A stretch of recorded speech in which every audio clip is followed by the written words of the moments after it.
But okay, so we keep mentioning the positive things, and like streaming, it has 1,000 different positive things. But I genuinely believe that not just streaming, but the way we absorb information, the way we take in shows in this day and age, has really fucked with how we enjoy them, right? Because once upon a time, there was this tradition, right? Now I'm not saying waiting for shows to come out episode by episode. I'm not saying sitting through a 3-minute advertisement every 30 minutes. I'm not saying having to catch a show or put it on recording, and if you forget to do that, you're just cooked until it reruns again, right? I'm not saying any of these things are good, but it definitely controlled the way a huge population of TV show watchers reacted to shows and movies. It defined a huge amount of their enjoyment for it. For example, we're talking about Game of Thrones. You talked about how these people had a huge emotional attachment to the show, to this, how it's going to go. But even like friendships, like socially, TV used to be a very different thing. It used to be, you know how I'm very much someone who I will go to and pay for the cinema because I like the experience. TV is equally as important. However, I just don't think it's talked about enough. Like, I used to bond with my mum by watching, like, The Walking Dead, for example. And I think that the relationship has changed drastically, you know? So, an example would be... So, I've recently started watching Breaking Bad. I'm actually on the last episode. Damn. I'm on the last episode of Breaking Bad, but you move fast, man. With streaming, like I didn't realize how far I was going. Like I didn't know when season 1 finished, for example.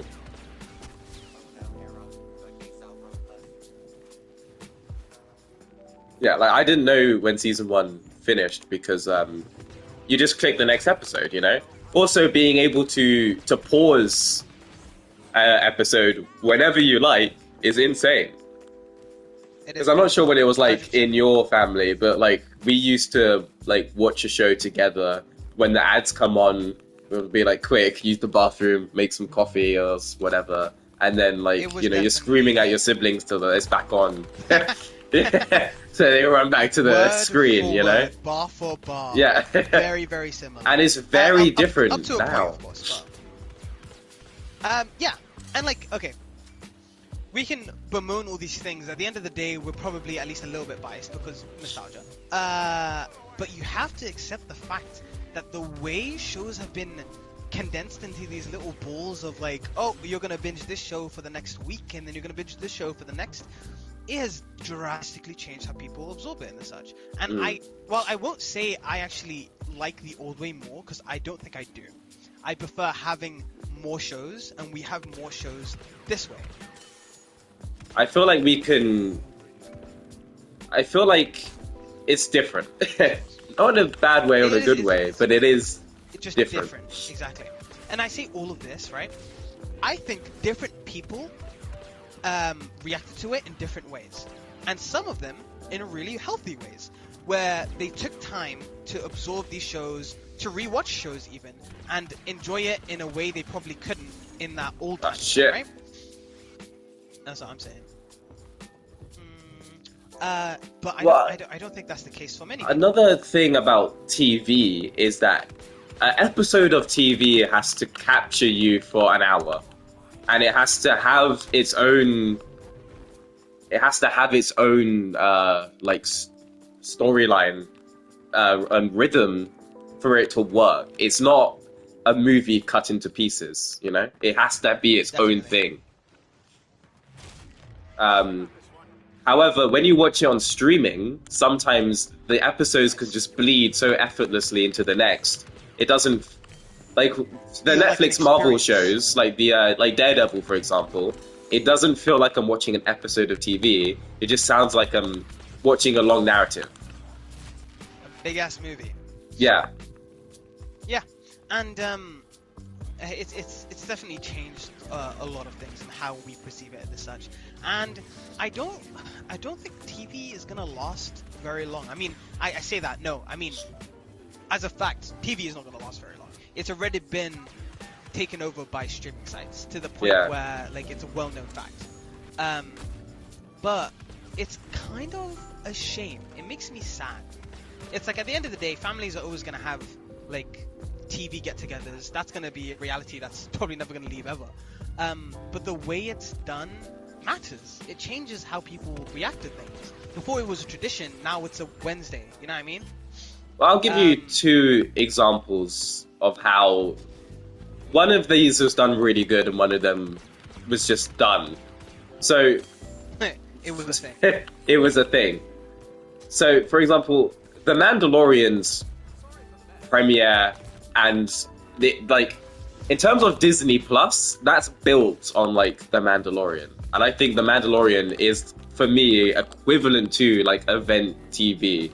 It came out weekly, and it felt like I was watching Star Wars. It felt like I was really watching something unfold. Every episode had its own storyline and narrative, but as a whole, it worked in a really engaging level, and it looked beautiful, and it was like old Star Wars, you know?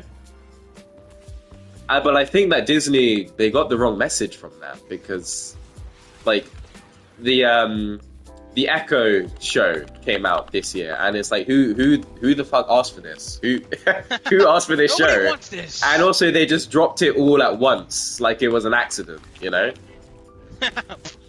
So there's just 6 hours of this show which you can just watch. No one spoke about it. There was no buzz around it. Even like Agatha All Along is another, like, okay, WandaVision is a good example. Is of, that good? Agatha All Along? I watched 1 episode and then I haven't been back yet. Not because it was bad, but I don't think it was like, it didn't blow me away the way that like WandaVision did. WandaVision. High bar. Yeah.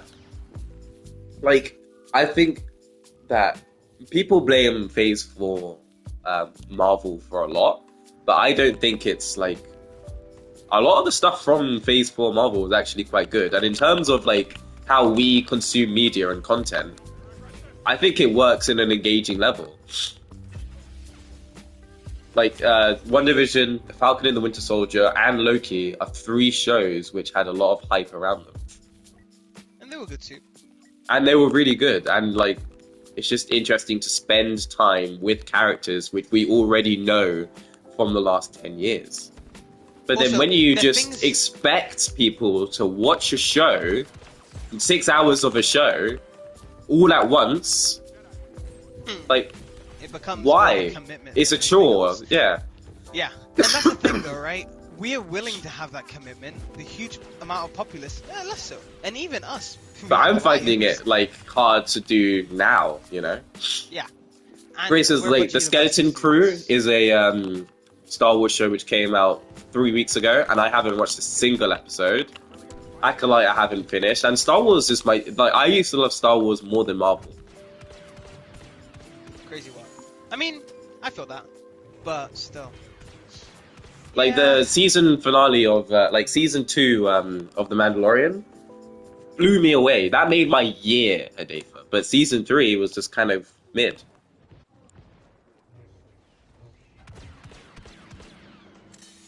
Like, the ending of season 2 of The Mandalorian was so good that it ruined season 3. Because, like, it was done. Like, the storyline was done. Like, finito. I mean, that's the thing. So, okay. Oh, you know what? This pivots to a really, really important point. With blah, blah, blah, blah, TV's changed, blah, blah, blah, blah, streaming, right? Streaming, it's been modernized. It's become more content, money. And because it's like that, one thing that has become so important is keeping up with the consumption, right? Because we talk about it like people has given up on shows because, you know, of all blah blah, all these issues that we're talking about. But they haven't really. In fact, TV hasn't been bigger ever. Like, this is the biggest TV has been, even though it's not really TV anymore. There's just so much. There's so much more. There's so much more, and yet it's still not enough. So you want to know what creators do? They pivot to making even more. And how do they pivot to making even more? Do they give money to, like, new writers? Do they pay animation studios? Do they look at directors who've done good jobs before and give them more money? No. Nah. That would be stupid, Nathan. That would be idiotic. Instead, they half-ass 90% of the fucking shows. And the 10% of the shows that are given even a moment of time because they're creatively interesting, because they're complex, because they're actually fun, if they don't Cancelled. do well in that first season... Yeah, exactly. A show doesn't... Game of Thrones didn't go get crazy numbers. Well, sorry, 5 seasons. 5 fucking seasons until it reached its peak. 5 Yeah. seasons. It makes me furious. So this is something that I was looking at today. I was looking at the highest rated episodes of TV ever. And Game of Thrones was up there, but that wasn't until the 4th season, you know? Breaking Bad was up there, but not until the 4th season as well. You need to let it cook. But they don't let it cook. Even Gravity Falls was up there, you know? But that was from later on, you know what I'm saying? See, I mean, okay, we talk about like it's a new thing. Gravity Falls came out, what, 2017, 16, somewhere around there? Gravity Falls, Alex Hirsch had to climb walls. He had to walk on water to get that show done. Like, when I tell you he would send in an episode, Disney would be like, no. He would be like, no, please. Disney would be like, no. It was... Have you seen, Nathan, have you seen the Disney rejected and then Alex rejected Disney's rejection video? I'll send it to you. No. But it's some of the most entertaining... What was that? Sorry? No, I haven't. I'll send it to you. It's some of the most entertaining... Because it's like, you know how like the 2 police officers gay were very, very clearly gay? Disney was like, this can't be done. Right. And Alex Hirsch was like, alright, fine. They're really good best friends.